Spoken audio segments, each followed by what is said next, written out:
Railway பட்ஜெட்டில் பயணிகள் கட்டணம் உயர்த்தப்படவில்லை. இதற்கு ரயில் பயணிகள் வரவேற்பும் மகிழ்ச்சியும் தெரிவித்துள்ளனர்.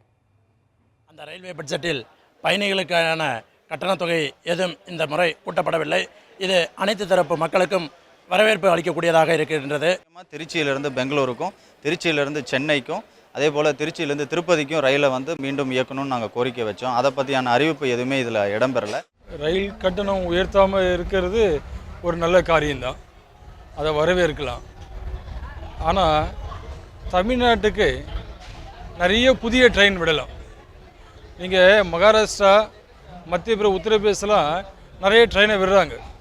ஆனால் சவுத் இந்தியாவில் மட்டும், அது குறிப்பாக தமிழ்நாட்டில் மட்டும் ட்ரெயின் விடுறது கிடையாது.